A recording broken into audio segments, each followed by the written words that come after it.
Got Your Back Pod Stream is brought to you by Mr. Dirk. From casual wear to suits and formals, Mr. Dirk helps you find the perfect fit with the right look for any occasion. Step up your wardrobe at MrDirk.com.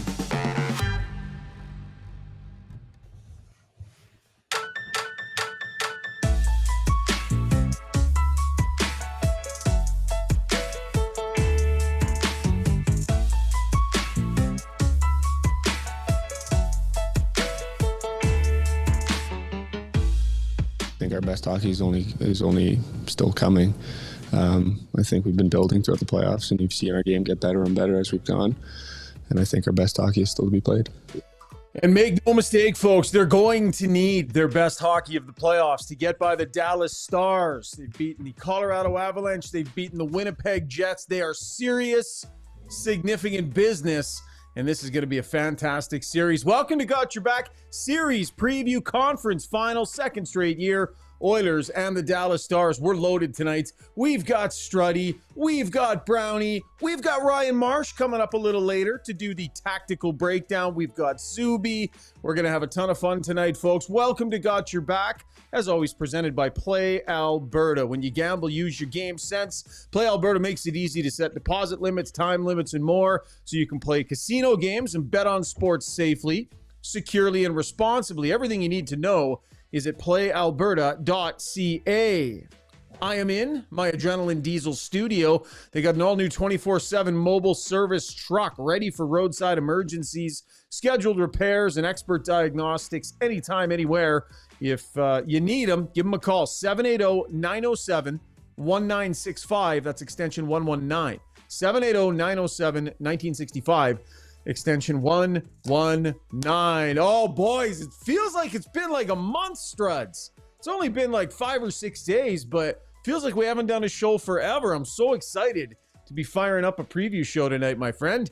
Oh, man, we're rested. And then the Lord works in mysterious ways. We go to Game 7 at home. The Leafs lose at home. I mean, this is like my birthday and Christmas and hair transplant all wrapped up in one little bow. Seeing those sad Leafs fans booing 12 minutes to go, their favorite Stars. Oh, the Leafs fans are suffering today. Yeah, I didn't like the booing. I didn't like the jersey throwing. Jerseys. I just don't. I don't get it. Seriously, this is the team you cheer for. Why? It makes no sense to me. Didn't like it when the Oilers fans did it about a decade ago. Don't like it when the Leafs fans are doing it either. I know that everybody has their right to do whatever they want when you buy your ticket, but I said it before and I'll say it again. If I took my kid and my kid started booing or threw his jersey on the ice, I'm not taking my kid to a hockey game again. So I was disappointed the way the fans acted. Yeah, like act like you've been there before, Leaf. Oh, wait a minute. They've been there a bunch of times. Oh. Zuby, you had an experience tonight with a few people.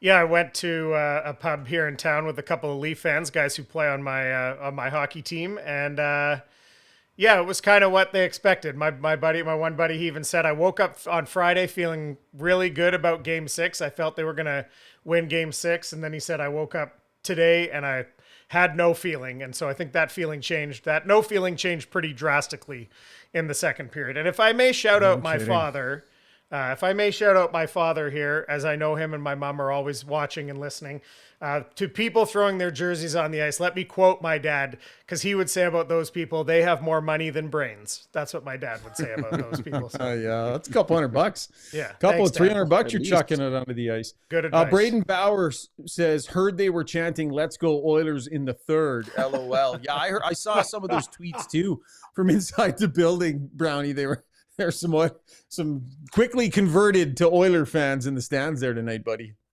Well, I mean, I'm fine with that. Absolutely. I mean, cheer for Canada's team. And the Leafs are no longer there. Unfortunately, the Jets are no longer there. So if you want to break the long Canadian Stanley Cup drought, jump on the other bandwagon. It's a big bandwagon. We added a few more buses, couple trains, even got a plane in there too. So jump on in and ride this Oiler bandwagon as long as it lasts. We'll get to more of this in our Taking a Lap segment. You won't be there for that, Brownie. So I'll give you your quick say here on the Leafs. How much change? Like Shanahan, Marner, they're already talking about it on TV. Like how drastic does it need to be? Is enough? It's been too many years. What say you? Well, I mean, the Leafs are unfortunately in an incredible division. I mean, what's the last 5 Stanley Cup teams from the East have been out of their division? They got 3 Tampas in a row, 2 Floridas in a row. So it's been a tough sledding for the Leafs, but that's the hand you're given. And if you can't get past it, changes have to be made. And I'm a fan of the Leafs. I am. And I'm a fan of Matthews and Marner. Uh, but the one thing they have not done, and we are lucky enough out here to see Connor and Leon raise their games come playoffs. And we have been the witness to McKinnon and Makar coming through here, raising their games. We've seen Jack Eichel raising his game. Rantanen, what we've seen in Dallas and what he was with Colorado. Superstars, even as great as they are, still have another level come playoff time. And what we haven't seen in Toronto is their superstars raise it to the next level. And at some point, you got to say, you know what? You've had your opportunities. We're going to have to make some changes because what they have right now, and it's history shows, hasn't worked. So there's got to be significant changes. They've changed coaches, they've changed GMs, they've done everything. But the one thing that hasn't changed is the core. And I believe this will be the summer that it happens. Davin says they didn't lay it on the line. Everybody's sick of that yet? Everybody's sick of the old lay it on the line? The other thing I will say, at a certain point, and we'll get into this later, at a certain point, it has to be about the other team too. Like the Florida Panthers are beastly. The way they played that game, the way they played Game 5, they get moments. They're experienced, they understand. And I will remind people, Leon Draisaitl, 7 games of a Stanley Cup final last year, 0 goals. Like this is what they do. This is what the Panthers do, right? They take a lot of pride in shutting down the other team's big boys, and they certainly did a hell of a job against the Leafs on that front. Okay, we got lots to get to. Here's the rundown. So we're gonna go over the matchups. We'll talk about the forwards and the D in the first segment. We'll go goaltending and special teams in the second. We'll hear from Connor McDavid. We'll hear from Stuart Skinner. We'll get predictions. The world wants to know what Struddy's going to do here in the third round after that first round debacle of his. We got Ryan Marsh coming up to talk tactics, Brownie points, Struddy's world.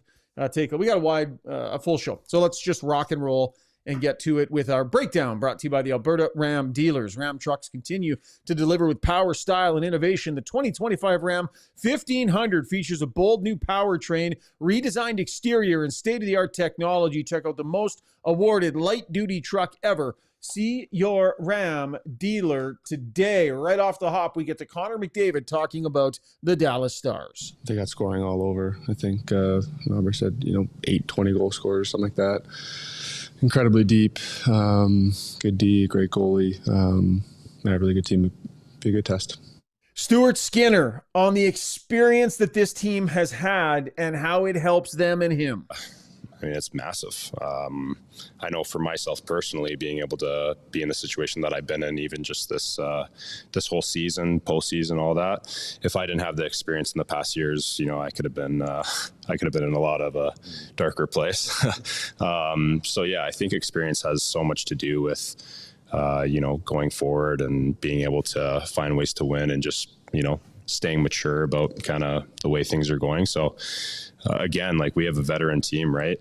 Guys who have won the cup, guys who have been to the finals, guys who have, played a long time. So it gives us a huge advantage in it. Confidence, Struds. This team has won 8 out of 9 games after a shaky start. They're in complete command of their game and confidence in both of those clips. 100%. And there should be. They are playing really well. And I think what I'd be really excited about if I was in that room is that they're only getting better. It seems like they're finding new ways to improve, whether it's individually or collectively. The thought of perhaps Ekholm coming back at some point.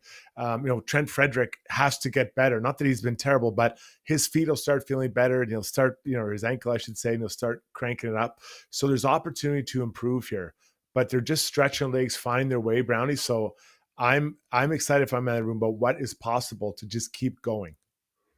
Well, I think that you're excited too. If you look, they just beat a really good Vegas team. They beat them in 5 games. Vegas is good. They are a legitimate Stanley Cup contending team, and they beat them out in 5. And they did it with a power play that wasn't good. And they did it with their top 2 superstars who were average at the bar that they set for themselves. I mean, they both had 6 points in a 5-game series. We're used to seeing Connor and Leon have 12 points in a 5-game series. They had 3 goals combined. So we know that Connor and Leon, their bar is way higher, and they're going to be better. So this is a team that knocked off Vegas in 5 with a power play that I believe was 1 for 11 in the series, and their 2 superstars were, kept in check. They didn't go silly. And Vegas right now, if you would have told Vegas before the series, after 5 games, Connor and Leon would have 6 points each, 3 goals total, and the power play would have been clicking at about 9%, you would have thought Vegas would be up 3-1 or won the series 4-1. But the Oilers have found ways to win, other ways to win, with depth players, with penalty killing. And I think that makes you feel good as an Oiler fan and as an Oiler player. You're going to get better as this playoffs moves on.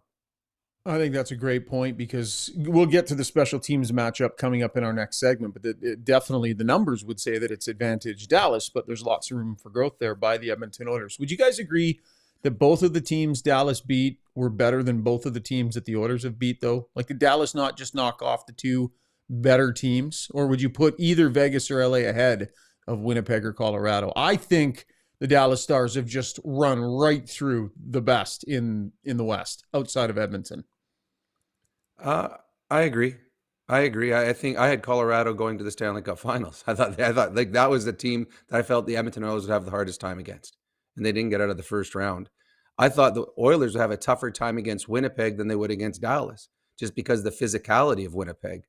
So yeah, I think Dallas played 2 really good hockey clubs, and found a way to get through them. Having said that, Vegas is still good, and Vegas is battle tested.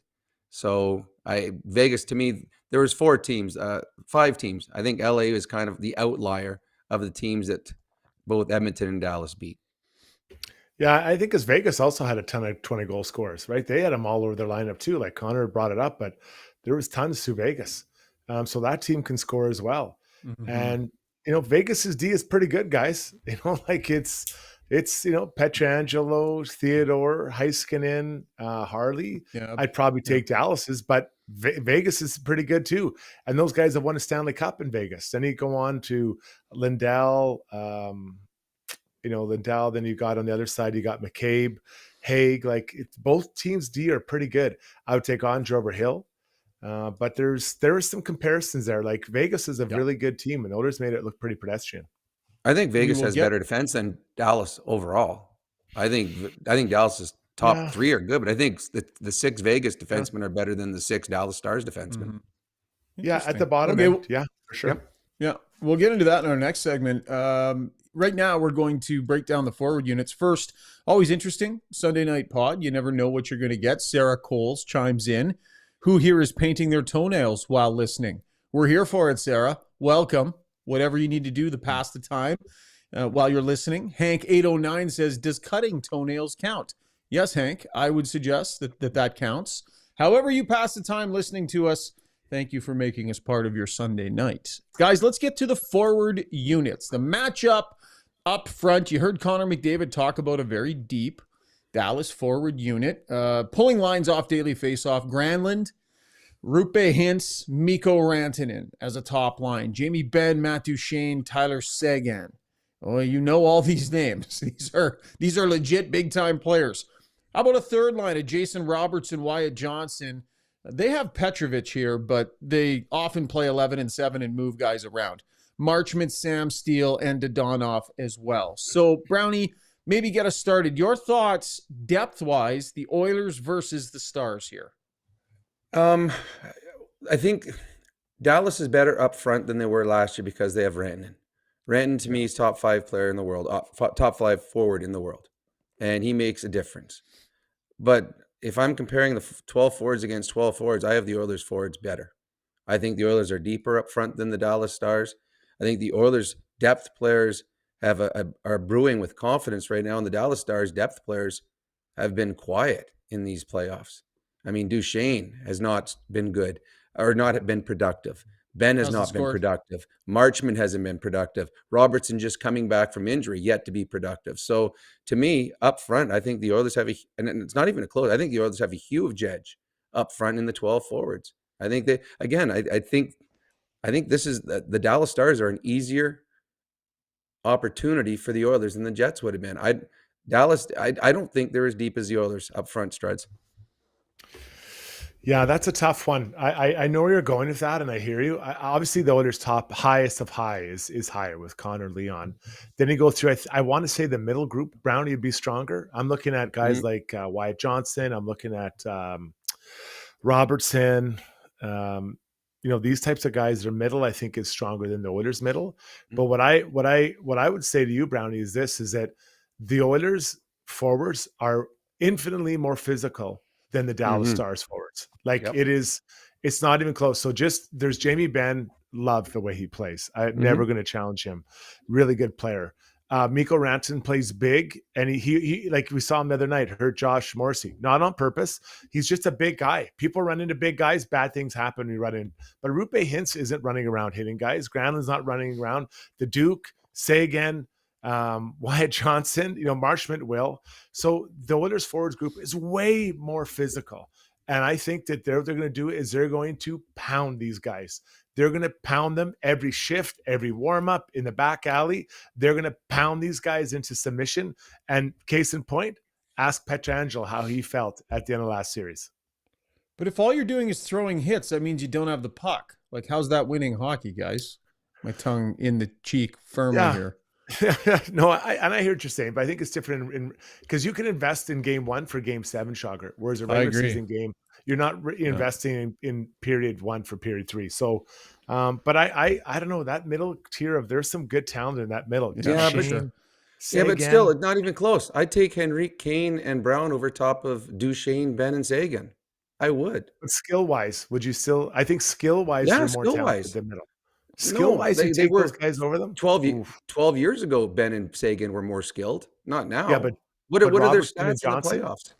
Robertson's coming up. Wyatt Johnson's good. Yes, I give you that. But the second, Leon Draisaitl's on your second line here. So who's the second line? Wyatt Johnson there? No, I'm just talking about your top, like just as you are them, like Connor and Leon, and who do you take off? Mikko and who? Rupe Hintz are their top. But I'm going in lines though. I'm going in lines. Oh, okay. I think the Oilers have the edge in all 4 lines. I would take the Oilers first, second, third, fourth line over top of any Dallas Star line. Now I think the first line will be close. I think that Rupe Hintz, Rantanen, and I love Granlund as a hockey player. I thought that was a fantastic addition by the Dallas Stars. He is good. Now that line, they can hurt you, and they have every team in the playoffs thus far.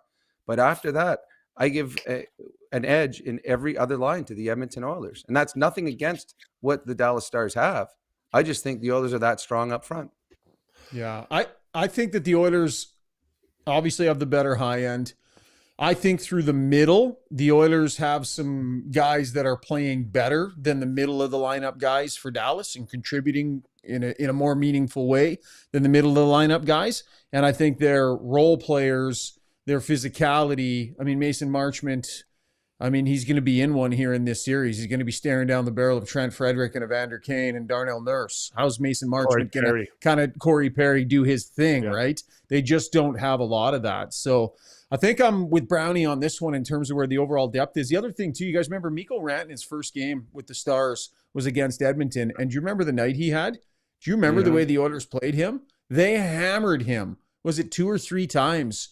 Struds, they went after him physically. Jones now, it was a good night for him. Wallman. Like he had, what's that? Jones and Wallman both rocked him. Yeah. Rocked him. Quick reminder on how the season series went. October 19th, a 4-1 loss. Matt Duchesne had a couple of goals. Hintz went 1 and 2. Ottinger had 30 saves. They did not play again until March.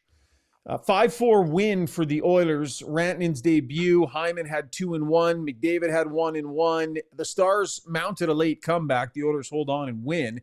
And then on the 26th, later in the season, a 4-3 loss. Robertson with the natural hat trick in the second period. Skinner was hurt in that game. You'll remember it was Rantanen that went through him.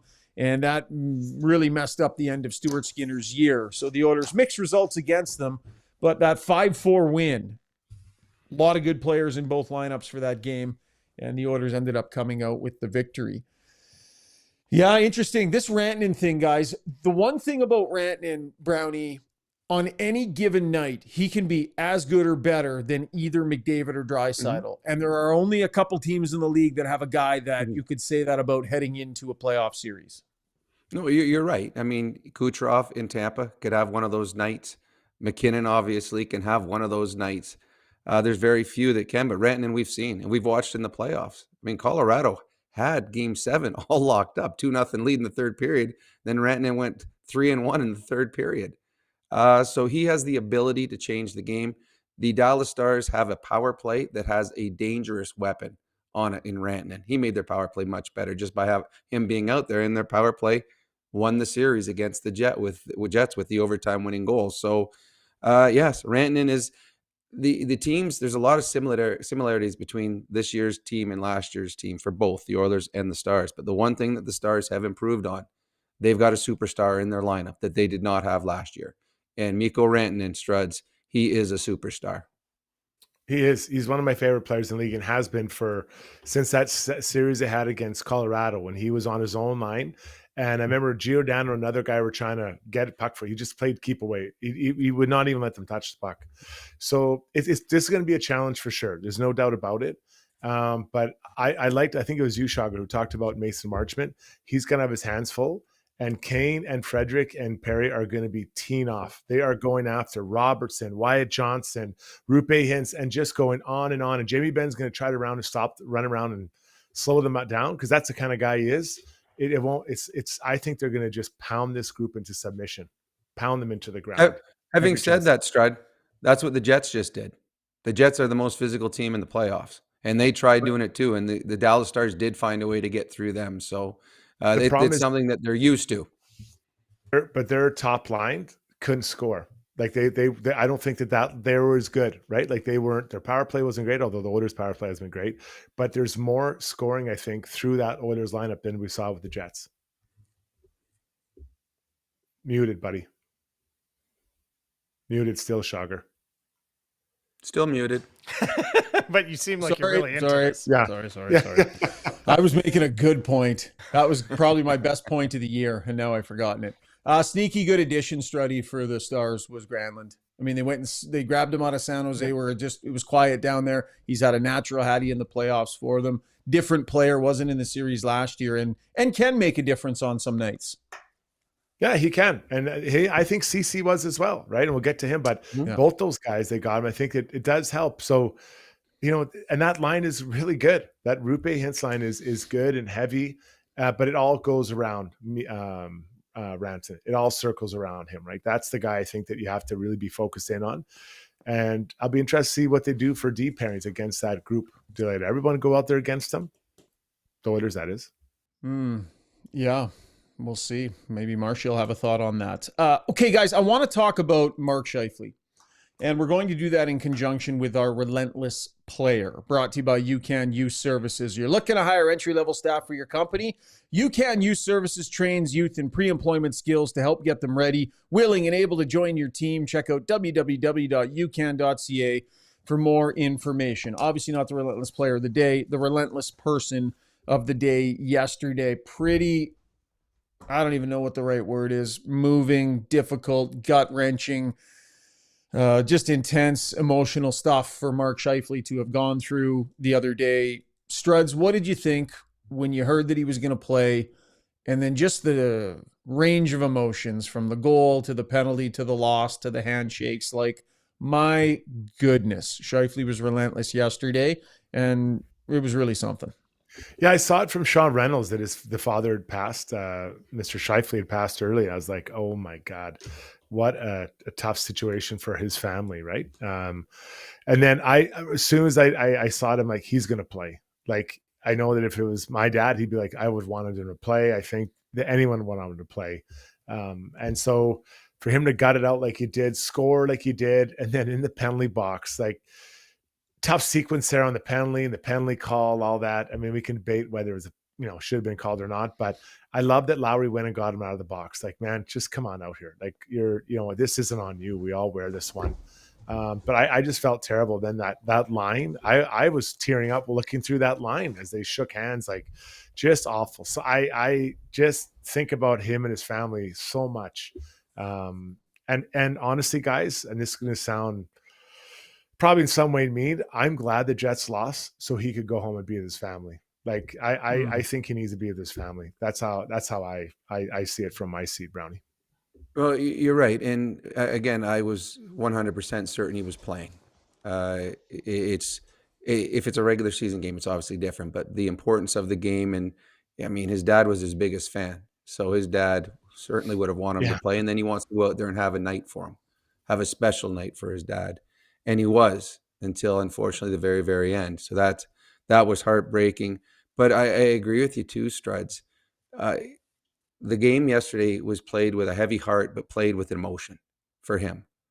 But as soon as that game ended, everything would have hit him. And I've lost a sister, and I know what it's like. Like the moment is one thing, but it's afterwards. And all of a sudden you've got this time, and to be able to come back 2 days later and do it again and play. And if they win, to come back 2 days after that and then continue to play. It's one thing to play with a heavy heart for a day and have that moment, but to not be able to grieve and keep trying to push everything off when your whole family needs you at that time.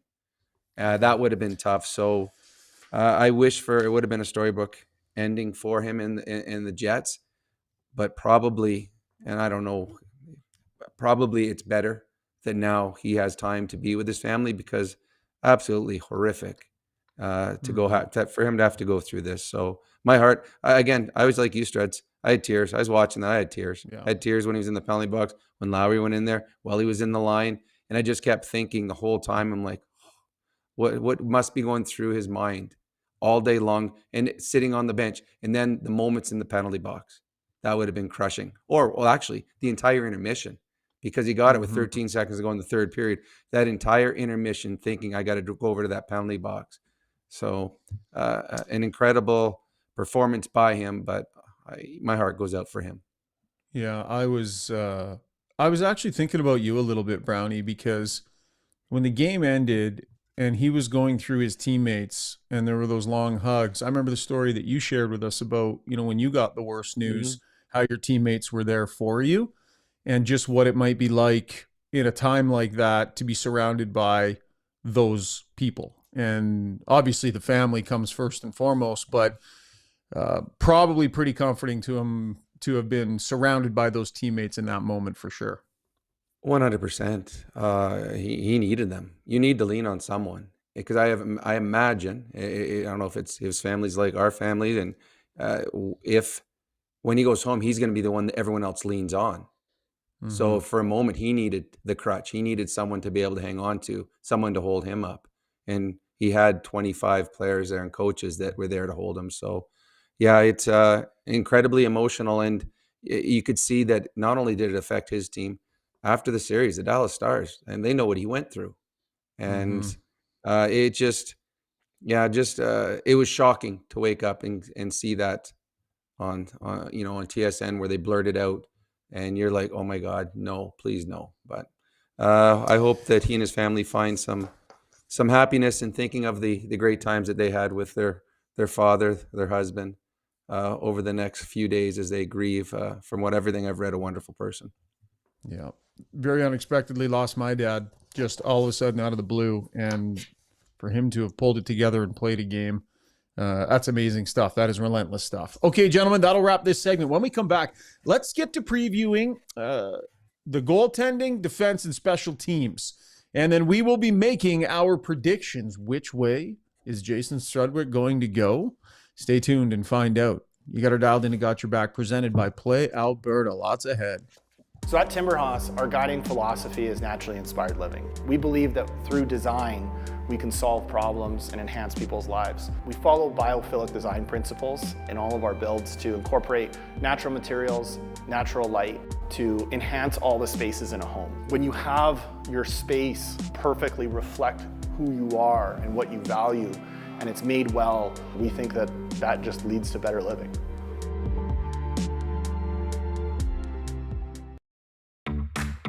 Choosing the right health and dental coverage can feel overwhelming, but Alberta Blue Cross is here to make it simple. Their user-friendly website features a free quote tool to guide you through choosing your plan, or you can chat directly with one of their specialists for personalized help. Every plan includes access to personal, nutritional, and financial counseling at no extra cost.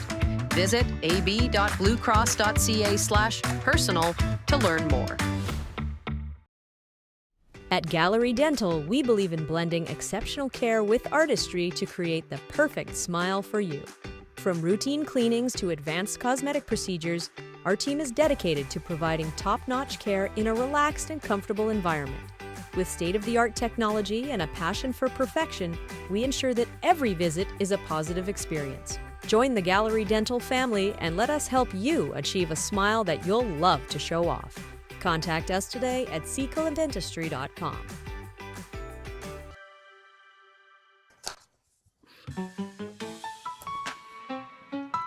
Hank809 says, I use biophilic design principles when I make toast. It truly is a breakfast that makes you feel satisfied. Yes, you and Timberhoss going heavy with that biophilic design principle.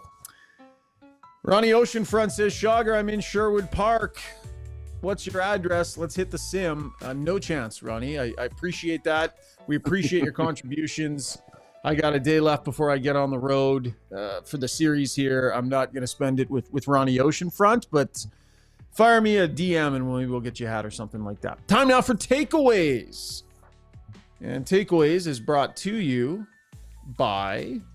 I can't find it on my script. Horizon, we've got some beautiful new video for this here tonight. Do we? Hang on. Well, I got to find it then. Where is it? I don't have the ad here. Am I missing it? Some people It's make not it your look fault. easy. You had no idea that this was coming, so we threw you a curveball. Yeah. No, this is. There's a mistake. No Horizon, but go ahead and roll it. We can talk about Horizon Ag and Turf. I mean, it's the place to go, right? Everybody knows the familiar green and yellow of John Deere. It's tradition. It's quality. Cutting these lawns right up. And Horizon Ag and Turf is your local John Deere dealer. They got locations all across the province, and they can help get you squared away for all your needs. So go see our good friends over at Horizon Ag and Turf. My apologies, just lost track of that one. Thought I ad-libbed that one okay, though. That was very Only good. charge them half price for that mess tonight. Yeah. There you go. Okay, Struds, we're going to start with you on the blue line. Harley, Heiskanen, Lindell, Cece, Labushkin, Petrovich, Bichelle. Who am I missing? Anyone I'm missing? Isn't Dumba with these guys too? He's their seventh or eighth defenseman. Yeah, he Not hasn't Dumba. played. I'm just taking a look here. Yeah. I think I like Bichelle. Yeah, hasn't more played than though, I right? Yeah, I like Bichelle. I really I like him. He's better than- massive. Yeah, big guy, takes up a lot of space. No, I mean, this D is top end heavy, obviously. I mean, Harley, we saw we did in overtime, and let's go back to the Four Nations. Coming off the turf to play with the way he did, he is an absolute offensive machine. Heiskanen, we saw what he did when he came back, the way he skates, he slices through defenses. He's really good, obviously. And then Lindell and Cece are a little bit more defensive minded and battlers, and they're complementary players to those two guys. Then the rest are just kind of a rotation of they're 5th, 6th, 7th defensemen. That's what they are. Not quite as deep. When you contrast with the Oilers, I don't think. I mean, Bouchard is right up there with Harley and maybe not the skating of Heiskanen, but then the next guy down isn't up at the same level as those two. But the Oilers' depth, I think, is deeper, 2 through 5 through 6, I guess, if Ekholm comes back, Brownie. Yeah, I agree. I think it's pretty much a saw. I think that Heiskanen and Harley, I mean, those are Four Nation Cups defensemen. I mean, fantastic hockey players. And Lindell. So, yeah, I think the top end, I think Dallas might have a slight advantage at, but the overall depth of 6 defensemen, I think the Oilers have an advantage off. So I would call it a saw-off. I think on the back end, the 6 defensemen, I would think the Oilers and Dallas, I'd call it even. When Evan Bouchard plays at the top of his game, both ends of the ice, on the penalty kill, running the power play, when he reaches his high end, is he the best defenseman in this series? Is he better than Heiskanen, you think? Struds? I can't go that far. Just his skating ability, Heiskanen's skating ability. People would talk if we didn't have a guy named Makar in the league, they'd talk about Heiskanen the way he skates. Like he is a really good skater and he's smooth and like he slices through it. And I don't know how to really describe another way. He just zips through little holes when he finds them. He's really quick and darty. To me, he is the best demon in this series. But Bouchard has narrowed that gap big. Like he's close to it, but he does it in different ways. Bombs from the point and quick passes. That's so a little bit different players, Brownie. So it's kind of hard to compare in that way. We're not comparing power forward on power forward. Well, I know I don't think he's as good as Heiskanen, and that's not a slight on Bouchard. I think Heiskanen is one of the best defensemen in the world. And if you also look at too, when Canada needed a defenseman, it was Thomas Harley they went and got. So they didn't go get Evan Bouchard. So is Bouchard as good as Harley? So there'll be a lot of people on this podcast saying that he is, but there'll be a lot of people around the National Hockey League that say that he isn't. So I do believe that, again, Dallas, I think, is better top end on the back end, but I believe the Oilers are better overall with 6 defensemen, so I call it a saw. Let's get to Matthias Ekholm, gentlemen. Was down at practice today. Most of the team didn't skate, but a few guys did go out for the optional. And all of a sudden, Matthias Ekholm appeared. Now, Chris Knobloch would normally not watch an optional skate. Zuby, go ahead and roll the video. He was an interested party out there today as Knobloch was watching Matthias Ekholm skating around out there. There's Knobloch standing there on the bench, and there's a big guy, Matthias Ekholm. I have to say, gentlemen, and Strud, you can comment here. You can go ahead and just roll the other video as soon as this one's done, Zuby. I thought he was moving really well for it being kind of his first run through with other skaters on the ice. Struds, what do you think of this video? Yeah, when I saw it, it's very controlled, right? It's under control, but that's how it is. When you come back, you don't want to get crazy and try a lot of crazy things. But what I mean by controlled is that he's not, well, at least what I'm seeing, he's not going against other guys. Like there's no live contact. You can kind of control the way your skating pattern and stuff goes. So in that way, it's really, he's doing a lot better than I expected, Brownie, but it's not that randomness of chaotic games.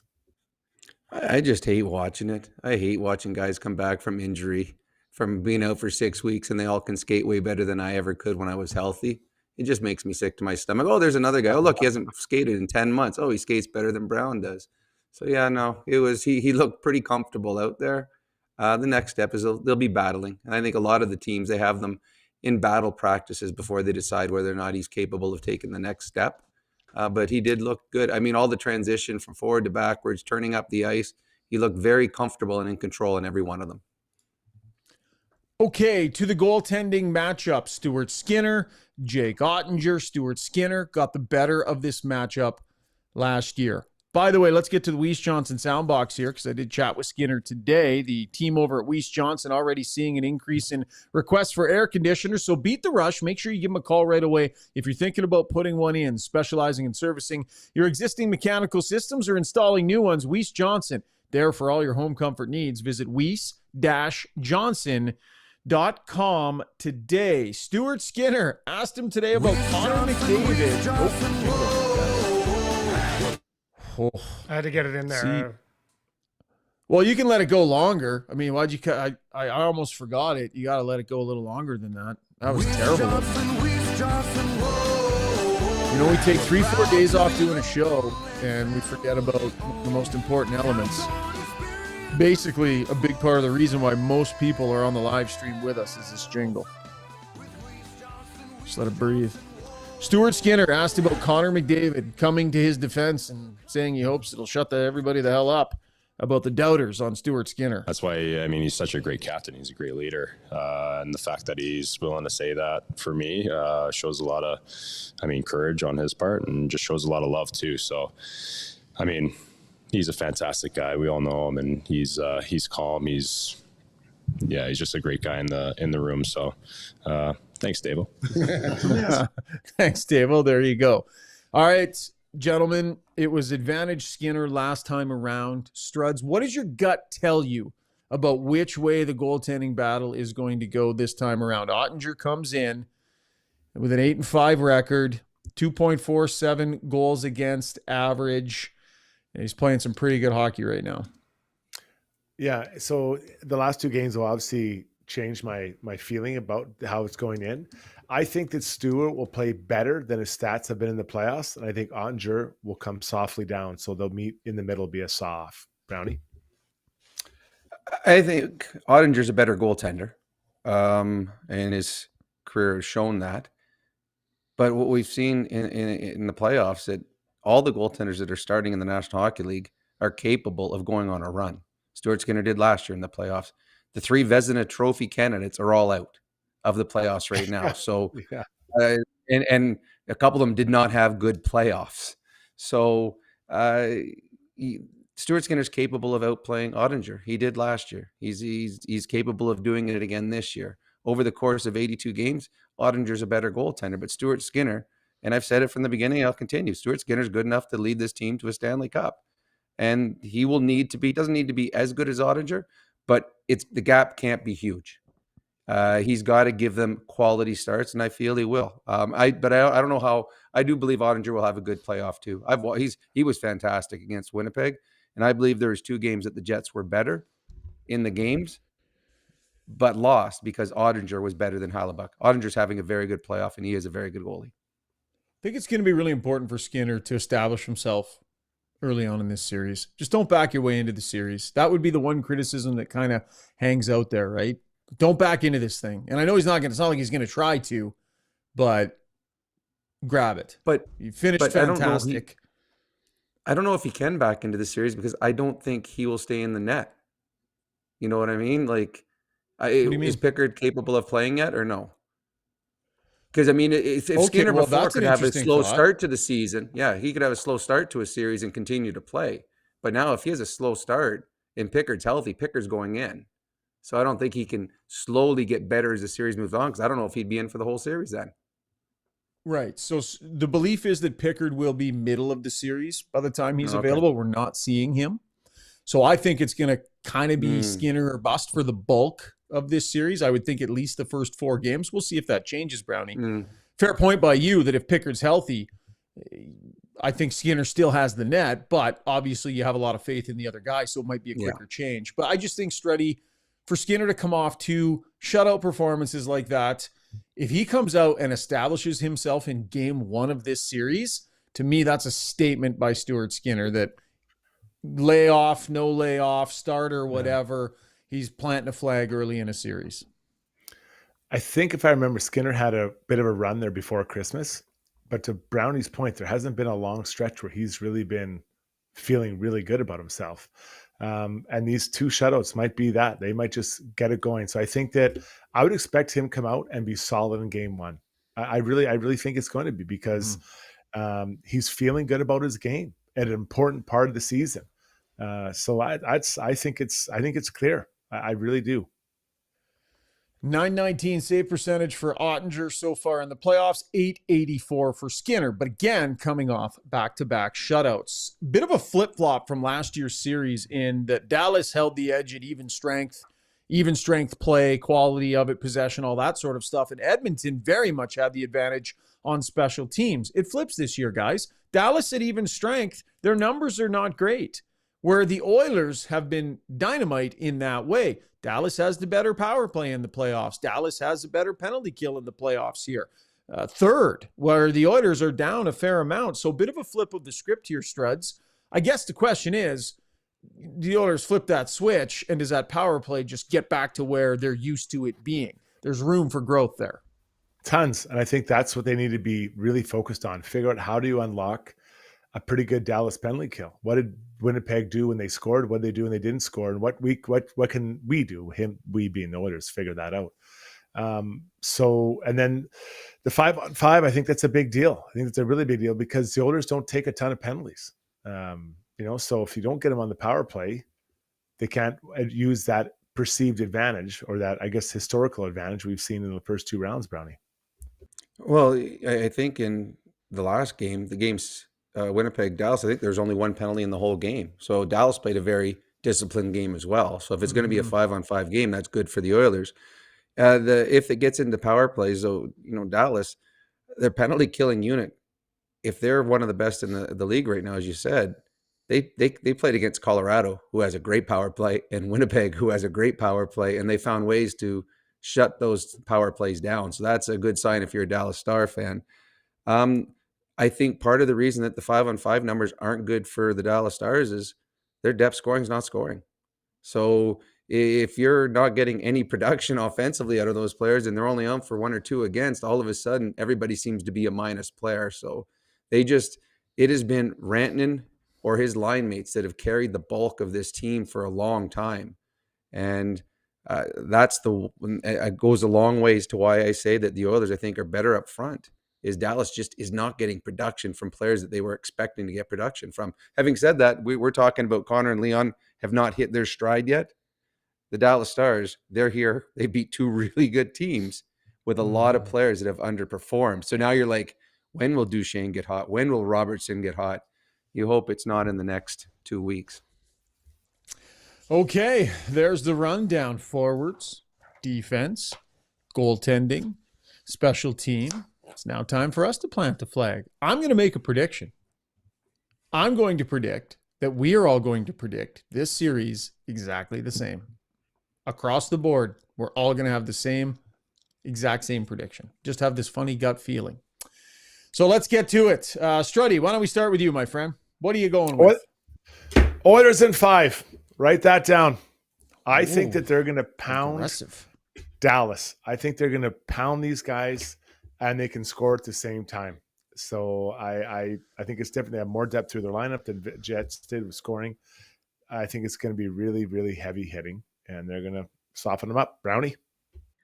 I say what I said before. I think that the Winnipeg Jets would have been a tougher series for the Edmonton Oilers just because of the physicality that Winnipeg would have brought that Dallas doesn't have.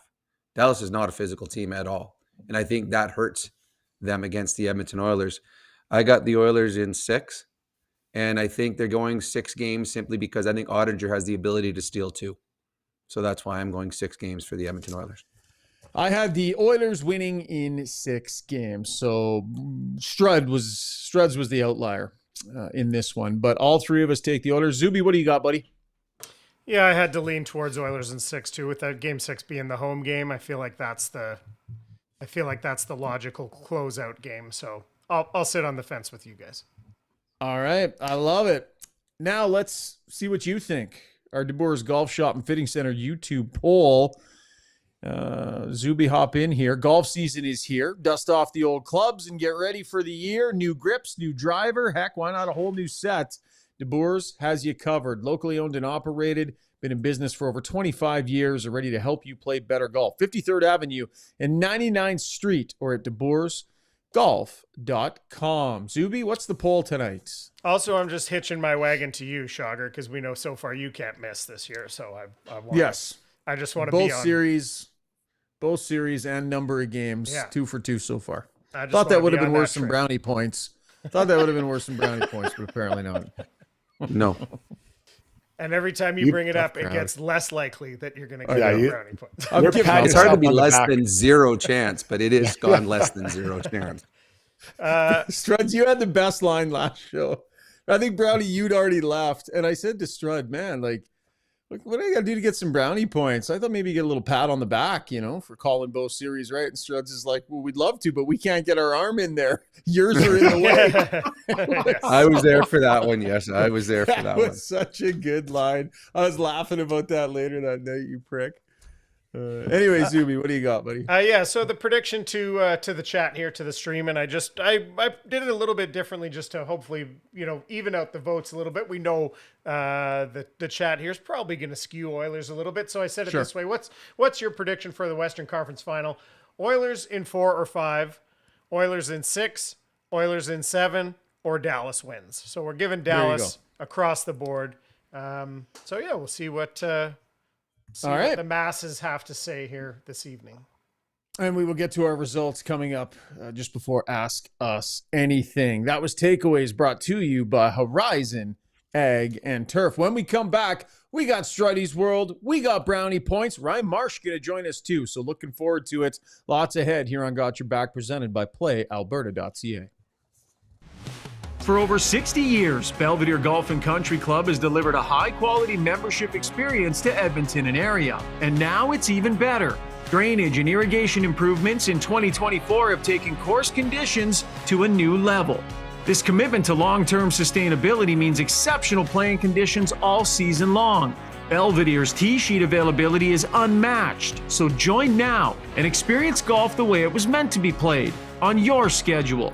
Visit belvederegcc.com today. Ready to go all in this season? Mr. Dirk's got you covered with express on-site tailoring, a wide selection of craftsman-made suits, sport coats, and casual staples for every occasion. Score big with Mr. Dirk. We've always got your back. Visit us off White Ave, south of 102nd Street, or browse online at mrdirk.com.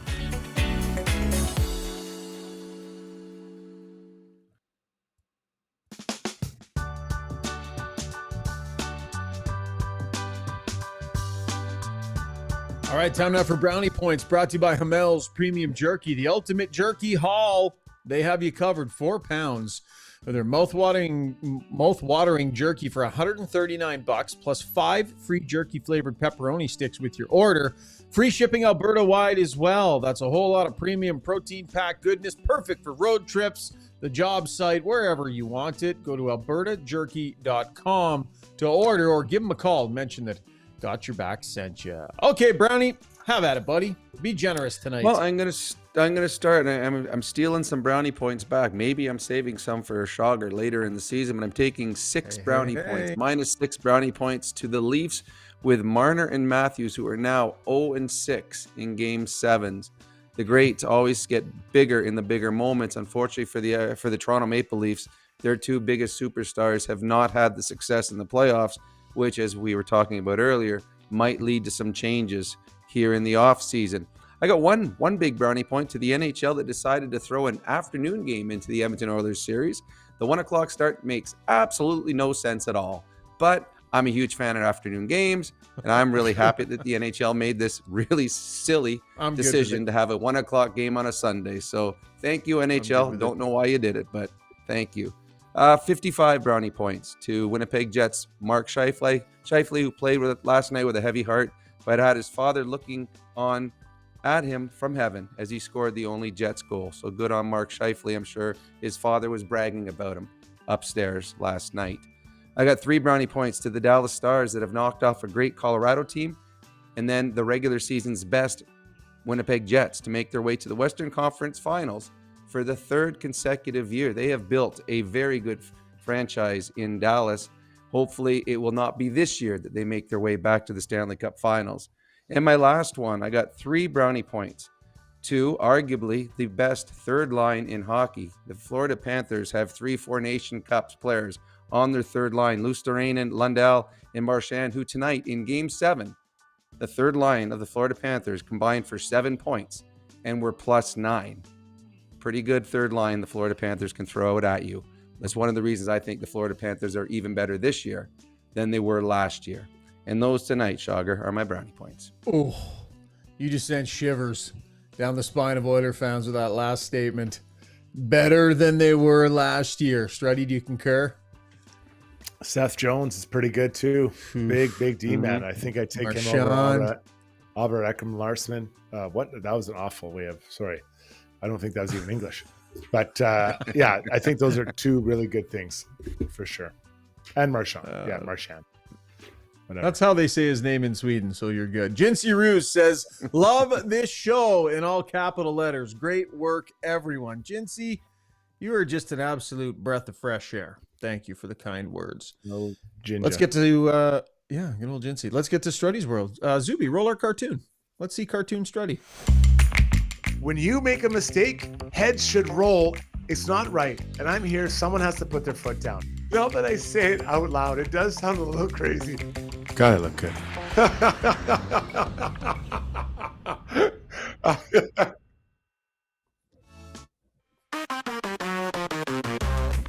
There we go. Time for Struddy's World, brought to you by Timberhouse Developments. When you become part of the Timberhouse family, you'll be surprised just how close you'll get to the process and the people. They don't try and keep you at arm's length. They know you're the most important person in the build process. So if you want to check in with the crew at head office, go for it. Want to stop by the job site? Stop by the job site. You're the most important person in the process. They will respect that. They will treat you as such. And that does make them unique. Visit timberhouse.ca. Struds, the floor is yours, good sir. Yeah, thank you. I've always wanted to have a steam shower in our house, so we redid our bathroom, and we decided to put one in. You know, I've had a steam shower at hotels or maybe gone to a spa or whatever, and I always enjoy sweating it out, right? I'll quote unquote sweat it out. So we put one in, and I go to test it, and the first time I'm like, geez, something was off. I couldn't tell. It was like awkward.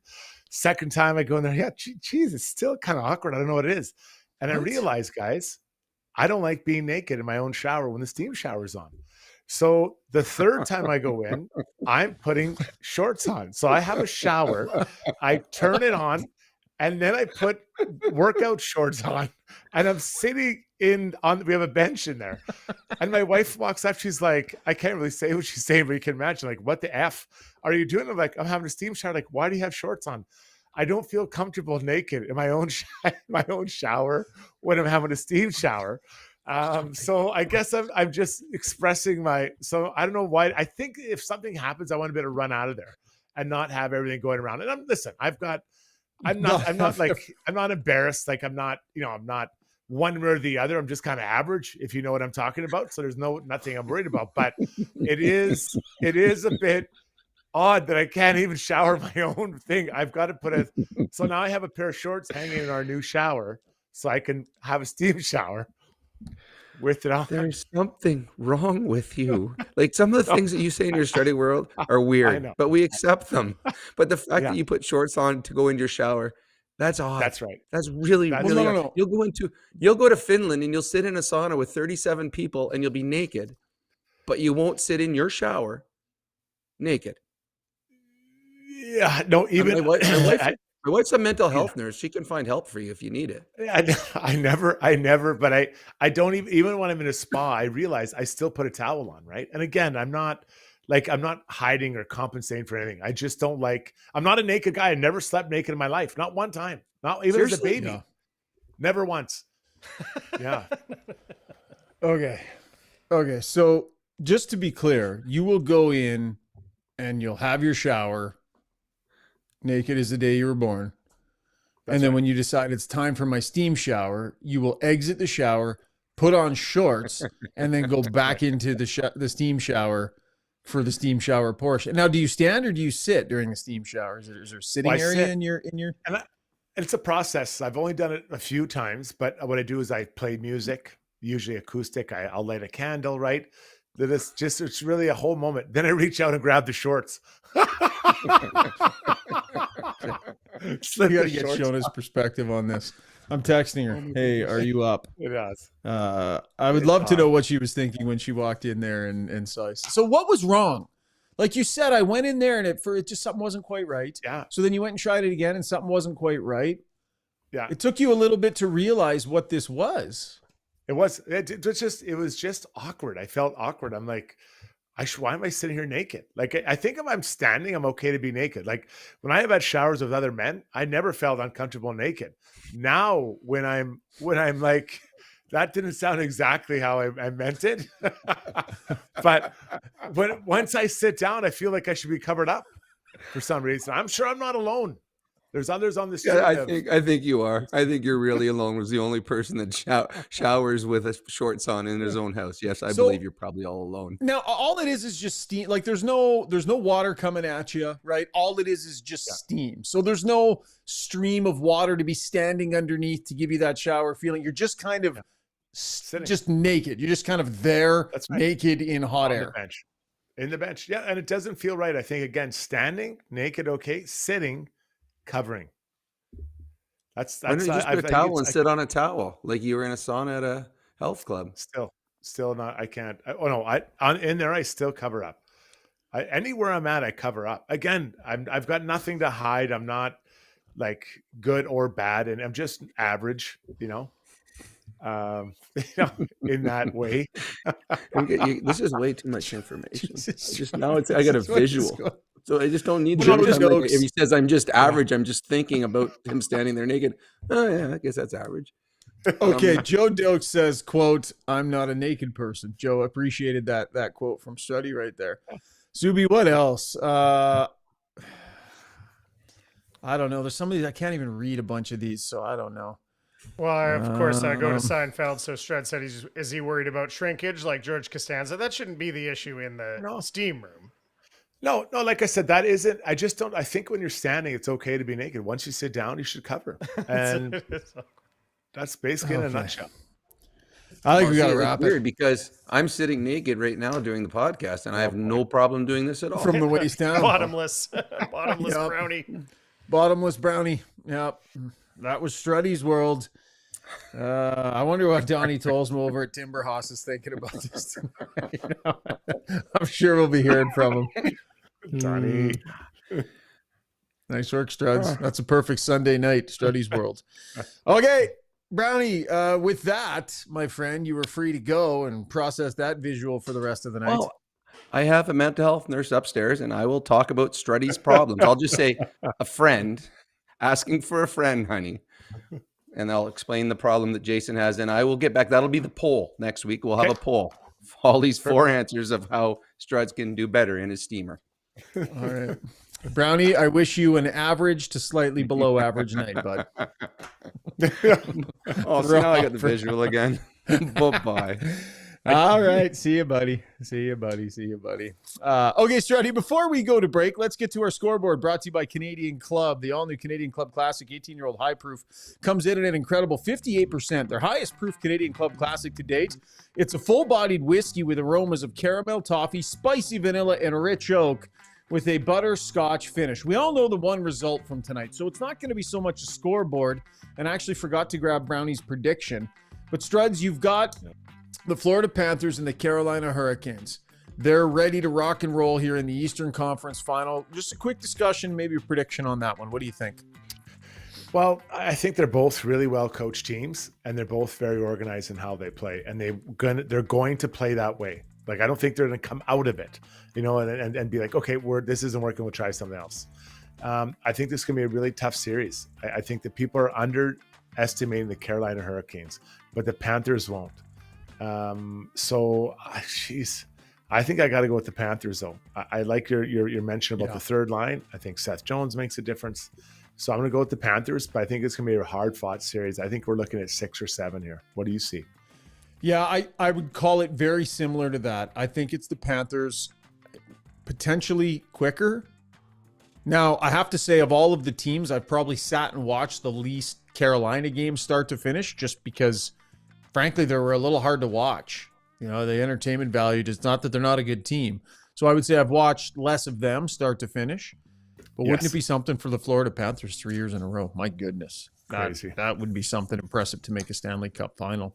Oilers almost started last night. Can you imagine, Struds?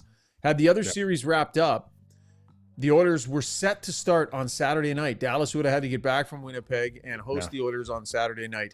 This break and the way this scheduling went was a massive break for them, assuming, Struds, they come back from the break and play well. They weren't great after the Four Nations break. They weren't great at the start of the year.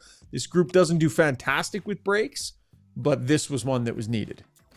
Yeah, I think this will be healthy. I mean, again, you can't predict, but I think I'd rather have the break than not have the break. And think about it. Dallas has had 2 really hard-fought series. Like, series 1 was a crazy, that was 7, I think, wasn't it? And then you got, this one was 6, hard, emotional. Are they going to be able to get right back up for another game 1? So I'd like to actually think the Oilers come out and really play hard at first and sneak one out of Dallas with game 1 win. And think about this difference starting on Wednesday instead of Saturday. That potentially could give you Matthias Ekholm in a game 6 or a game 7, whereas with that previous schedule, although I did hear there was going to be a 3-day break between games. I think they were going to go Saturday, Monday, and Friday. I heard there was going to be a big break between. So anyways, it sets up well. It'll be every other night, and I will be down in Dallas. So Got Your Back will be on the road, and it's going to be a ton of fun. When we come back, we'll check in with Ryan Marsh for our core adjustments. We'll go over the tactical matchup that's about to happen. We'll take a lap and ask us anything as well. So get your comments into Zuby. Got a great number here on a Sunday night. Love your contributions. Thanks so much for joining us. Lots more still ahead here on Got Your Back. Join over 250,000 Canadians who have upgraded to Canada's best mattress. Douglas is proudly made in Canada and ships directly to your door for free. Douglas is easy to set up. Enjoy perfectly balanced comfort and an easy-to-clean machine washable cover. Get a free sleep bundle with your Douglas mattress. Try risk-free for 365 nights. Get your Douglas mattress today. Specializing in heavy-duty commercial truck powertrain repair, performance, tuning, and part sales, Adrenaline Diesel's professional team is ready to assist you with all of your needs, from the simplest oil changes to engine conversions, overhauls, and engine modifications. Featuring an all-new online parts store and machine shop to manufacture, replicate, or repair parts, visit adrenalinediesel.ca.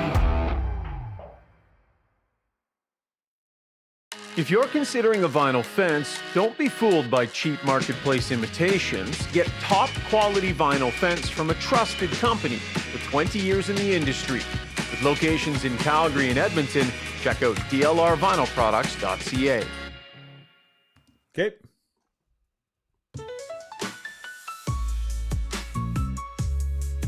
All right, time now to take a lap. Brought to you by Ekholm. If you're a skilled tradesperson, construction professional looking for work in Western Canada, Ekholm wants to hear from you. One of Canada's original industrial contractors. They're building some of the largest multi-year industrial projects in Western Canada where you can be part of it. Join Ekholm by sending your resume to trades at ekholm.com. We got Marshy now, Zuby. Let's just bring him in for Take a Lap if he's ready to roll. Yeah, my bad. You got him? Yeah. All right. Once again, those resumes go to trades at ekholm.com. Marshy, what's your history with steam showers? Yeah. And when you're in them, have you ever gone shorts? Have you ever gone full shorts in your own shower? I'm still trying to gather myself from that segment. There was a lot there, eh? There was a lot there. Holy jeez, that was something else. I don't know. I'm gonna have to take some time and just process. You might have to go back and take that out of the podcast. No, take that right out. We're live, baby. There's no edits. It's all Struddy all the time, raw, unedited, in the nude. Jason Strudwick in all his glory. Here on Got Your Back. We'll get to the tactical matchup coming up in just a minute, but since we got you, we're going to talk a little bit about the Leafs. Did you watch that Leafs game tonight, Marshy? What do you think? I did. I'm actually getting a little bit of feedback here, guys, so sorry if are you? Am I sounding okay? I'm kind of getting a double sound, but okay. I'm hearing like an echo after I speak, but everything. Zuby, do you want him to hop out and hop back in, and Struds and I'll just rock through this, and then you can get him back in and get him squared away? Yeah, we could try that. He sounds fine here, so I'm not sure what's going on in your setup, Marshy, but we can just try a reset on that.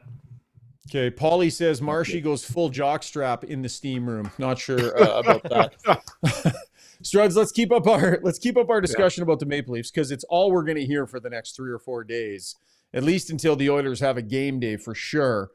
It's the postmortem. And quite frankly, we heard the postmortem after game 5. It was crazy the way everybody was just, fire Shanahan into the sun and get rid of Martin. This after game 5, the market went nuts doing the postmortem.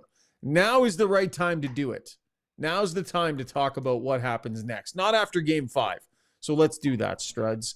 Questions surrounding Shanahan, in particular, big name, and Mitch Marner. What do you think?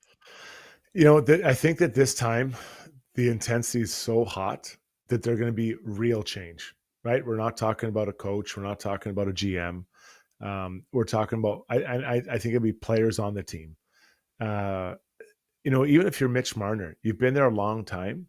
You guys haven't won anything, right? You haven't won anything. They've been built up, talked up as Stanley Cup contenders for a number of years, and they haven't won a thing.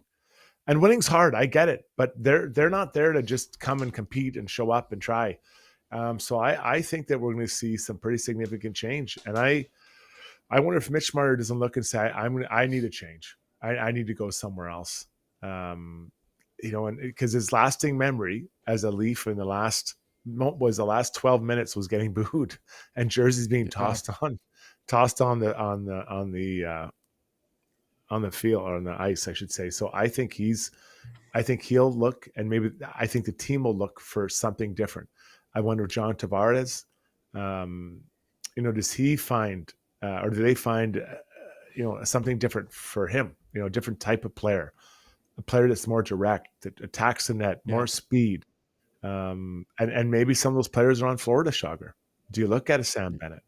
Do you look at an Ekblad and bring those guys in and have them kind of help push this thing forward? Because, Matthews was, I'd say, okay, but he wasn't scoring. He didn't score enough. So I think we're looking at significant change here. And maybe both parties, the players and the team, are looking for different looks. Yeah. Marsh, you want to test out your mic there, buddy? Is it okay now? Yeah, no, I think we're good now. You're good. We're just talking about changes for the Leafs, and Marner in particular. Like, they've run it back so many times here with the same group, and the results, they've varied a little bit. I mean, they lost Game 7 against a team that might go on to repeat as Stanley Cup champions this year, right? Certainly an exceptionally good team. After the game, Brad Marchand was very complimentary. He was saying this team was different. They played us different. They were harder. They were more attention to detail. This was a different Maple Leafs. Very gracious of Brad Marchand, who's in his career, I think is 5-0 in Game 7s against the same team, which is ridiculous. What do you think, Marshy, about the need to break up a core after that much time together in the same results? Yeah, I mean, it might be time. I mean, I watched that game you asked me there, and it was domination at times by the Panthers. Like, you watch that team play, and it's like they were textbook to me. There was a little moment in the end of the first period where the Leafs got a little bit of traction. They won every race to the puck. They won every puck battle. They turned pucks over in the neutral zone to the back. It was a textbook game, and there was just no on that group, the Leafs, that could to change the momentum. Someone needed to change the momentum, whether it's slowing the game down, maybe it's some scrums after whistles, just something to just kind of change the narrative. And it just didn't happen. It was like a runaway train tonight for the Panthers. Yeah, it certainly was interesting listening to the post game too. I mean, the players have been through this multiple times. They've sat, and honestly, I've done this. I've been, it was Taylor Hall and Jordan Eberle and Sam Gagner and those guys back when it was the Oilers, and year after year it was more about missing the playoffs than it was not getting to where they want to be. But this has to be getting tiresome and cumbersome, and the fans didn't love them throwing sweaters on the ice during play and throwing drinks on the ice during play. I thought it was I understand the frustration, and they pay a lot for tickets, but didn't love that. And then honestly, there wasn't much of a cheer when the team even saluted. Like, the team sticks around at the end and they salute. I don't know, maybe the broadcast didn't have the volume up that loud, Struddy, but you would have liked to have heard at least a cheer acknowledging a season of hard work from the players and that they're thanking you for being there, but didn't even feel like that was there to be had. Well, it's hard to hear fans when they're cheering from their cars on the drive home, right? Like, the people, they were gone. So I don't know what you expect, Shaugger. I know. It's hard. Like, they're built up, the fan base of the Leafs and the media build them up every year as Stanley Cup contenders. And this would maybe be the first year I actually think they might have been a dark horse, right? But everyone thinks every year. But you got to look at this group. I think they've found their goalies. They have it. Joseph Wall and Stolarz. Okay, let's check that. We don't have to worry about that. I think they have their D is good. They don't have the top end D, but those are hard to get. I think their D are set. But that mix of four tonight, I'm going to give credit to Jeff Merrick. I heard him on Gregor's show. He talked about Tavares, Nylander, Matthews, and Mitch Marner, or whatever his name is. Those four guys, they're all similar. Like, they're all similar type players. Like, which one of those guys digs in? Like a Kachuk, like a Draisaitl, like a Barkov. Just go through the list, and Mikko Ranson, who drives it like at that moment. I'm not sure who it is. Who is the guy tonight of those four that was their best player? I'd have a hard time figuring out. And it's unfair of just one game, but these one games matters when they're Game 7, Marshy. Yeah. The scary thing tonight is that was very quiet game from Tkachuk. He very quiet, and it just goes to show you how deep that team is. And there's other drivers on that team to drive the energy. There's obviously Marchand's now, Bennett's of the world, and there's a ton of depth, and they just have a certain way they play. They talked about it. Marchand talked about just the way they've been training all year to play this way for these types of games, and they nailed it. They absolutely nailed it tonight. And I was thinking after, I'm like, I barely heard Tkachuk's name tonight, and usually he's the one driving that energy, and it just goes to show you how deep that team is. Yeah, I think Kachuk's playing through something still from the Four Nations. He's grinding his way through. We'll see if the third round, if there's an opportunity for him to regain some health, or if it's just going to keep going the wrong way. But a healthy Matthew Tkachuk makes this juggernaut even significantly better. Okay, that was Taking a Lap, brought to you by our good friends over at Ekholm. Want to get into a little bit of the X's and O's and what the Dallas Stars present? That'll be in our Core Adjustments segment, brought to you by HSE Core Services. If you're a small to medium-sized business, they have your back when it comes to health and safety compliance, from creating and managing a tailored health and safety program that meets all legislation and core requirements. HSE Core, supporting client operations every step of the way. The website is www.hsecor.com, and that will get you some more information. Okay, Marshy, what would your sort of headline be about the style that the Dallas Stars are going to bring, and what might be the most notable as it pertains to the Oilers and what they're going to be facing here? Well, I don't think things are going to change. They haven't changed their style a whole lot since last year when we saw them in the playoffs. They're a very well coached team, and as their coach talked about after the series against Winnipeg, they won that series based on special teams and goaltending, which is crazy.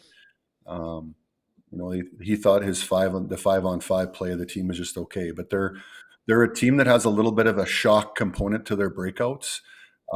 If you remember early in the series last year, they caught the Oilers off just players blowing the zone, forwards taking off, stretching the zone. As soon as they sense that there's a possession in their zone and there's a breakout starting, there's at least one forward that'll push out, and he'll try to take at least 1 or 2 D with him. If not, he's going to be wide open. And they caught the Oilers in transition early in that series, and the Oilers made some really good adjustments as the series went on to nullify that. But they still do that. That's one of their calling cards. As soon as they get possession on their breakouts, they will snap pucks up to forwards that are pushed out, which can create, instant on-man rushes, or it can create a pocket of ice to touch it back. And underneath, the D get pushed back, and then there's forwards and there's a second wave D coming up, and they can catch them in that transition. So that's something they do to get to their ozone play.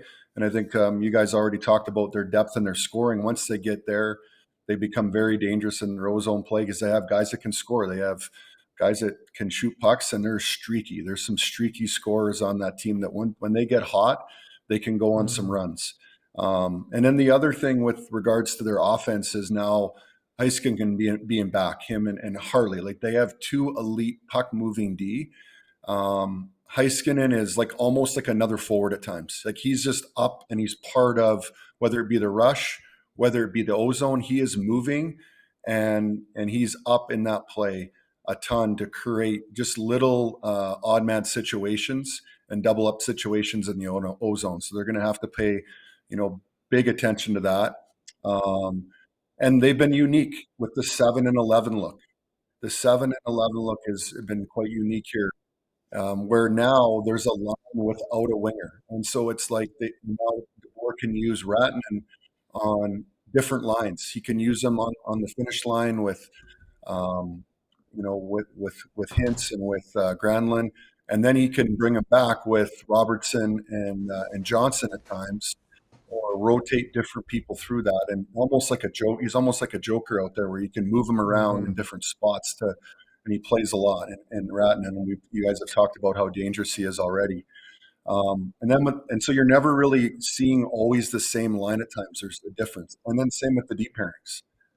So there's 7D, and they're kind of rotating kind of their 3D kind of at the bottom of that pecking order, and kind of play mainly 4, and then rotate the the group of Lyubushkin and Bichel and Petrovic is kind of like in that third pairing spot. So those are kind of cool things. They're a man-on-man defense, more man-on-man components in Vegas, more like what we saw against LA. So again, drawing those D will chase away from the net, and so drawing them away from the net and then trying to beat them back to the net and taking advantage of the bottom half of their defense, with no disrespect, but the Lyubushkins and the Bichels and the Petrovics, who are a little bit slow-footed at times, taking advantage of them in the D zone will be key for the Oilers to create some offense, because they do a really good job to take away time and space in their D zone coverage. Struddy? Yeah, I think that's huge. And what about getting to Ottinger? You know, is there anything not or different than maybe what you see with Hill and Kemper? He's very calm, very, very calm demeanor, a little bit different than Hill. But if he sees it, he's going to save it. So they're going to need to get there. They're going to need to get to his eyes and find ways. That's one thing that Dallas does a really good job of, is that, you know, CC and Lindell are kind of their shutdown pair, which, you know, we'll see how this goes, how the line matchups go. But if they do match, it's more from the defensive side, and they'll see them a lot. They're going to see, Harley and Heiskanen playing a little bit, and then, like I said, then it's a rotation of the other three guys. But they do a really good job of keeping guys and boxing guys out and keep letting Ottinger, see the puck. And when he can see it, he'll save it. And they're going to have to get there. They're going to have to get there to get him uncomfortable, kind of right at the top of his crease, almost force him to kind of back in his net a little bit. That's going to be a key. And we've seen this now. We've seen a little bit of a consistency from the Oilers forwards at getting into the paint. They scored a number of goals in that paint over the last few games during this little streak that they've been on. Marshy, last one for you, and then we'll let you go. Looking back to last series and the adjustments that Chris Knobloch made, they end up going back-to-back shutouts. So he changes all four lines. He changes all the D pairings, and everything just seemed to work. He puts Leon Draisaitl with a couple of fourth-line grinders and says, go shut down Jack Eichel. What did you think about that decision-making? We made a big deal of it. You know, as a fellow coach here, is it as impressive to you as it looked to the rest of us? Yeah, this is where the good coaches and get separated by elite coaches. Like, that's where you become elite, is that feel that you have that Knobber's been showing. It's not just this year; he did it last year too. There's just an instinct and a feel. It's just knowing your personnel, having a feel of that room, of those individual players, what makes them tick, and then what chemistry may just take off. And he seems to just have a great feel. There was, the lines got switched. I'm kind of going through it, going, okay, this will be interesting. I like the lines that they ended the series and started the series, ended the LA series with and started the series. But he saw something he liked. He had a great feel. And then the other thing is, so yes, super impressive with how he has that. And that's separating, like lots of coaches know the X's and O's and this and that, but it's to really get to that next level, it's having that great feel. And then he talks a lot about trusting his players, and which is great. As a coach, we want to trust our players. But what he does a good job of is that he gives the players feel his trust. And as you guys know, as ex-players, you guys have all played. When you feel the trust of your coach, you can take off. You can get in a zone. You can get on a run when you're feeling that trust. And that's what I think he does a really good job of, is that the players really feel his trust in him, from him, and then they start to execute and go out and play. And he's got a full team playing. And Struds, you talk a lot about setting examples for young kids out there that are playing the game, both boys and girls. That victory over the Golden Knights was a team, an absolute team win. They used 2 goalies. They used 7D. They used guys that didn't play in the lineup for the first 9 games that were just staying ready and hungry and came in and took advantage of that situation. It's such a great example for the young players out there to see that this is not an individual sport. We're not in track and field. We're not playing golf. This is a team sport, and that was a great example of a team sport and how great a team sport is when everyone comes together.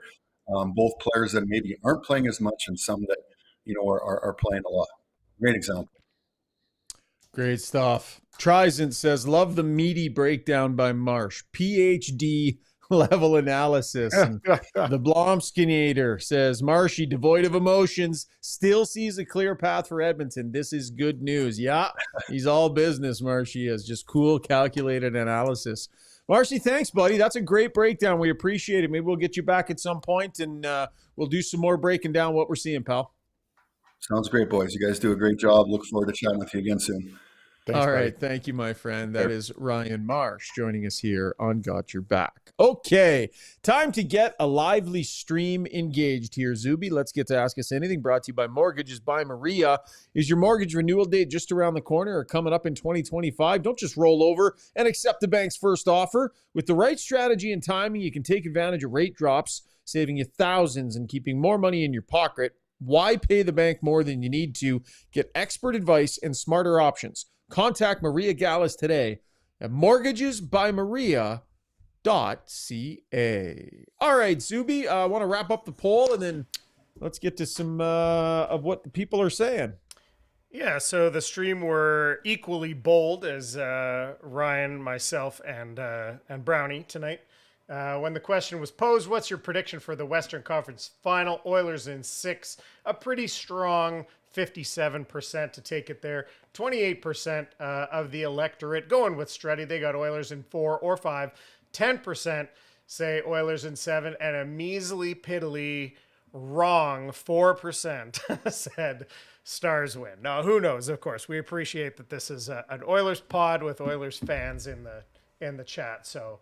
It's all good. Joe Dokes, though, saying on the chat, our Panthers fan, he says, I picked the Stars to win because I fear the Oilers more as their finals appointment. So that accounts for one vote anyway.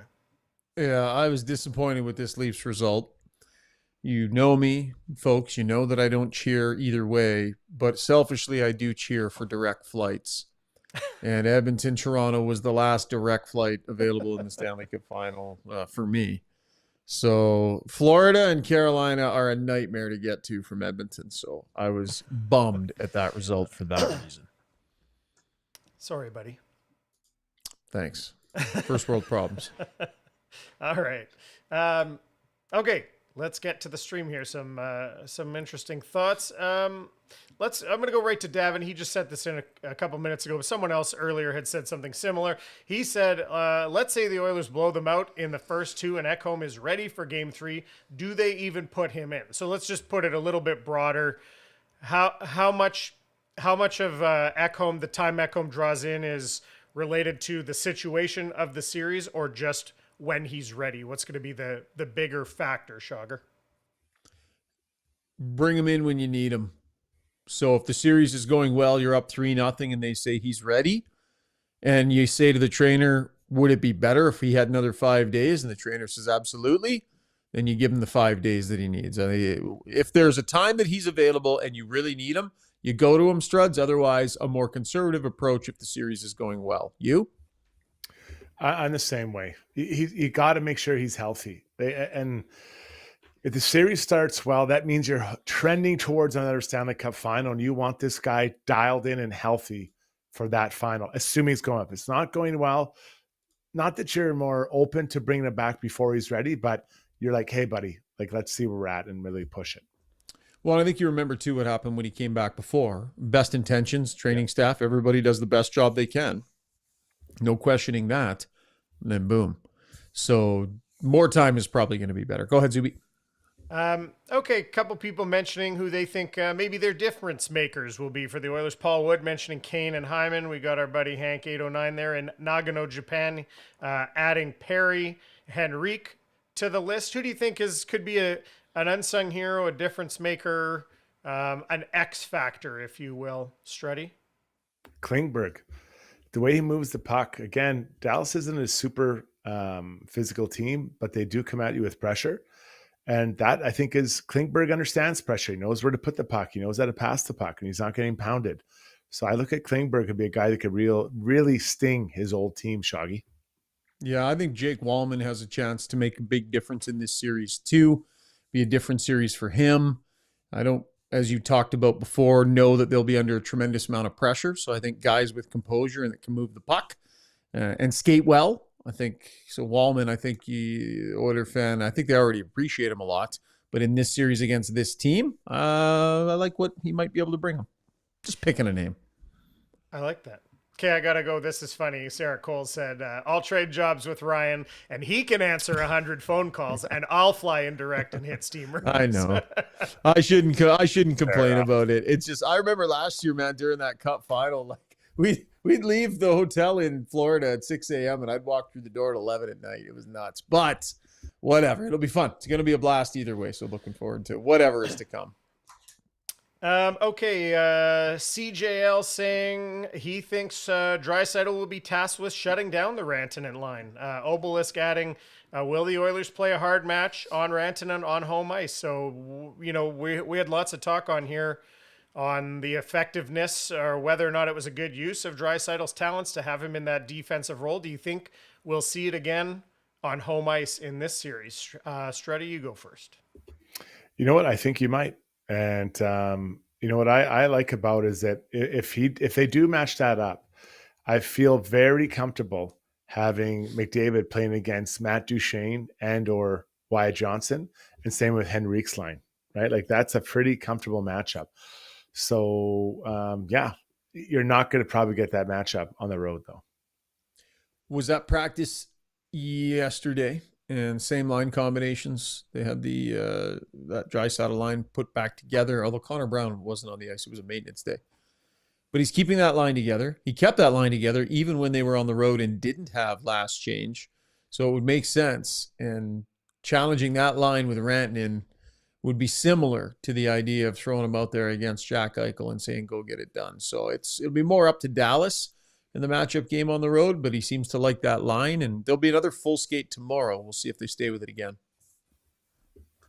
Tyler Mulick, my bad if I'm getting that wrong, but Tyler, he says, I hope you bring up the fact the Oilers are a much, much faster team than any team remaining. The NHL edge stats are staggering. I kind of jumped over there and took a look at that. They are the fastest team, not by a lot, but they are considered to be the fastest team. But it's in the bursts where and I mean, you can guess probably who those bursts are coming from. But in the 22 plus mile an hour burst, the Oilers have 43. The Stars are the next team with 17, and the other team's still in it. It drops off a lot. I don't even see Florida on the list. Carolina has 9. So are the Oilers, I guess the question is, are the Oilers now the fastest team even though the fans certainly have talked about them being old and slow. Are they now the fastest team remaining and can they play that to their advantage, Struddy? Well, it's interesting. There was a lot of talk that we talked about them looking slow and moving McLeod and Holloway, Broberg. Those are 3 fast guys. But they are playing fast, and they have. What I like is that, and I've said it before, but they have different features on every line: a heavy body, a really smart body, and a fast body, kind of on every line. And everyone can kind of touch a bit of those lines, Shaugger, but they do play fast. They do get in on the forecheck, and they do make it hard to defend. So I agree. I think they are a quick team, which maybe at some points it doesn't look like that, but they're very smart. They know how to get there. Well, outside of Corey Perry, their bigger guys up front all move pretty darn well. Like, Zach Hyman moves well. Evander Kane is skating pretty well. Trent Frederick, he's a good skater. And I know he's banged up and got the ankle. So he's not even as fast now as he normally would be. But they don't have like the big guys that don't get around great and can't get there. They're guys that want to hit. Kapanen are fast enough to get there to make these hits. So yeah, I think the size and speed and the ability to finish checks, and they're good at it. I think that'll be a big advantage for them in this series. Go ahead, Zuby. Okay, 2 more quick questions, then we'll end with a nice comment here. Mike Green says, It still bugs me that Jeff Skinner hasn't seen more ice. Let's talk about Jeff Skinner some more. We haven't got to do much of that. Definitely not complaining about the results. I just really wanted him to be integral in these playoffs. His fault, I suppose. Shaugger, any comment on that, or this idea that I think you guys, and maybe especially Brownie, talked about throughout the year, of that this feeling still that maybe Jeff Skinner has a big moment still to come in these playoffs as we get deep in them. There's still always going to be injuries. Knobloch has shown he's not adverse to moving things around when they have a bad game. Yeah, so they've got a Stanley Cup caliber forward unit, and that means good players are going to be out on the outside looking in. They brought in a guy that hadn't played a playoff game, and he made major contributions over 2 games in Kapanen. That's how good this Oiler team is. They've got quality players on the outside looking in. What I will tell you, I walked in yesterday to practice, and the first thing I saw was Jeff Skinner on the ice with a few of the other guys, the aces and the scratches, killing himself laughing, goofing around on the ice in the pre-skate, big smiles, warming up the other goaltender. I asked Chris Knobloch about this yesterday. And Struds, to me, this does matter. And this goes a long way for me because I've been asking about this. What's it been like behind the scenes with this guy? This has to be tough.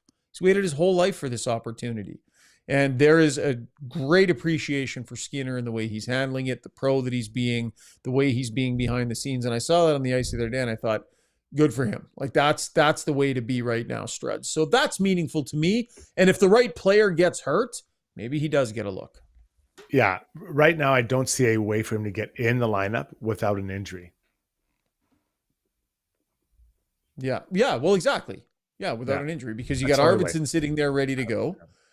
Right. So, but depending on what happens, right? I mean, if they lose a player that's in a more skilled role where you would want to replace him with a player up the lineup, then maybe there's a possibility there. But you just sort of glanced over that other point I made, those Struds, about him being. I mean, those guys, it's not easy for those guys. No, I didn't mean to glance. So it was a really well made point. I wasn't there. I didn't know. No, and I listen. I've been advocating for Skinner, and I do want the best for guys. I want things to happen, but I love that he's been such a good teammate. Although he's probably dying inside. I've been there. I know what that feels like. I've been there. But it's just unfortunate the way it is. It's not. We don't all get a ribbon. Someone has to sit out, and he's sitting out right now, and it sucks. It absolutely sucks. I feel for him, but without an injury, I don't see a path for him in, boys. So I caught you dreaming about the steam shower there for a quick second. Okay, starting over at 61, taking the Leafs loss and the Marner thing in a different direction. Money and cap restraints aside, if possible to do it, do the Oilers go after Mitch Marner? And would you even want him here? And the only thing I'll say about this is that as far as the money, it's I don't even think it's outrageous, because the so-called Rantanen extension, when that trade was happening or not happening at the deadline, there was something there with that, and there was lots of. So I don't think it's even crazy to suggest that they could do it from that side of things. But would you want him? Would you see a fit, Struddy? Would it make any sense? Well, he's a really talented player. But this, this Oiler team is in a window now where you're not taking on full value. You're like, okay, you want to come? We'll give you a 1-year deal. Like, and I recognize it's Mitch Marner, but the Oilers can't. It wouldn't make sense for them to sign him for whatever 8 times 12, right? Like, I don't see that happening. But if you want to come and play for a year and see what it's like, I think it'd be open arms, obviously, because he's a really talented player. Really talented player, but you're just not. They're not in a position to pay full bang for what they got, and they're going to have cap problems. Like the Oilers, it's going to get tight. Remember, they traded for Wallman when Kane was on LTIR, right? They've got to sign Bouchard. That's not going to be cheap. Draisaitl's number goes up 6 months. It's going to be tight. So the idea of bringing in Marner on something that's full value, Shaugger, it's just not there. No, I don't think so. It would be too big a space for a guy that you're not sure if he's going to be a driver and a game changer when it matters most. The number's going to be pretty significant, 102 points this year. So I don't see that making sense. And Evan Bouchard is answering the question. We wondered what the answer would be. Can he have a decent regular season in terms of his defensive play, not great, nowhere near where he was in the playoffs, and then have another playoff where he finds that level again? Because if he does, then you probably have to just bite the bullet and do the long-term deal with him, right? He's answering that question right now. As we speak, he's answering that question. So less likely that a major pillar gets put in up front, because Bouchard is, for another year here, very much the real deal and probably going to earn that big number. And Brown's at $1 million, guys. Connor Brown's paying for $1 million, right? Now Skinner will come off the books. That's $3 million, but it's that $3 million goes right to Draisaitl. Yeah. Plus. Yeah. Something to wrap it up, Zuby? Yeah, last comment from starting over at 61, our pal down in Mexico said he wants to give all the brownie points should go to my granddaughter, Emily. She's 15 and the only female asked to come to the Oilers Blue and Orange hockey tournament. She's also a goalie. Wow. And we know goalies are awesome people. So congrats to you and your granddaughter starting over. Love it. Absolutely love it. Congratulations. Have a blast. Yeah, that's proud stuff for starting over at 61. That was Ask Us Anything, brought to you by Maria Gallus, mortgage broker. Okay, our play of the day brought to you by Gallery Dental. Take the first step towards a stress-free dental experience, providing modern dentistry for today's patient with the most up-to-date dentistry, sedation, implants, and so much more. Contact Gallery Dental, YEG.com. Zuby, did you have something in mind here? Or Struds, you're smirking on something there? What do we got? We didn't organize this ahead of time. Yeah, I've got something. So I you know what? I'm sad that it's over, but watching the assistant coach, Mark Savard, of the Toronto Maple Leafs react when the Leafs score, I'm sad it's over. Today, they scored. I think the score is 3-0. They scored to make it 3-1. He's so fired up. He's like, that's one. Like, and I love his intensity. I'm like, yeah, let's do this. You know what I mean? And then I remember it's the Leafs and I calmed down. But like, I just loved his reaction. Savvy. So if you didn't see him, just go on Twitter and find. It's so good. All of his reactions are so good. I saw some comments about that, but I didn't see the actual moment, so I'll have to go check it out. Oh yeah. The only other thing you got an honorable mention? Yeah, I was going to throw in, well, JP mentioned on the stream, and I forgot we didn't bring this up, but Sam Gagner announcing his retirement, of course, multiple-time former Oiler. A nice career. Boy, but you guys were right in it, but as a fan even, you start to feel old when the guy that got drafted that you were so excited about is retiring. Yep. So, but a nice career, and he's moved, I think he's got a front office position with the Senators. Is that right? Yeah. Player development. Yeah, that's so cool. He'll be excellent at that. Crazy good.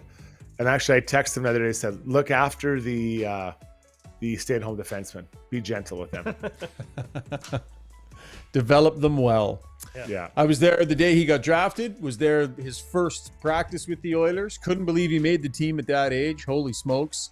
And consistently one of the most gentlemanly, kind players to speak with. One of my all-time favorites dealing with as a member of the media. He's an absolute beauty. So congrats on a great career to Sam Gagner, and all the best moving forward. That'll wrap the show. That was our play of the day, brought to you by Gallery Dental. Couple of sleeps, guys. I'm going to head to Dallas. I'll check in there. I will be there Tuesday. But Struds, a programming note as well. Struddy's World this week. Normally Wednesdays from 12 to 1. We got to move it this week, Strud. So Tuesday is the day? Tuesday will be the day. Yep. So Tuesday, tune in, 12 o'clock, me, Zoobs, Noodles, and Shaugger. All the gangs back together. All right. Look forward to it. Great job tonight, Zuby. Thanks, my friend. Thanks, pal. Fun one, guys. Let's go. Let's get into this conference final. I'm ready. Yeah, this is going to be really good. This is going to be tons of fun. Glad we get to keep rolling here on Got Your Back a little bit longer. Thanks, everybody, for joining us on this random Sunday night. We appreciate it. We will chat with you for Struddy's World Tuesday, and then Dallas, our next main episode, post-game, game number 1 on Wednesday. See ya.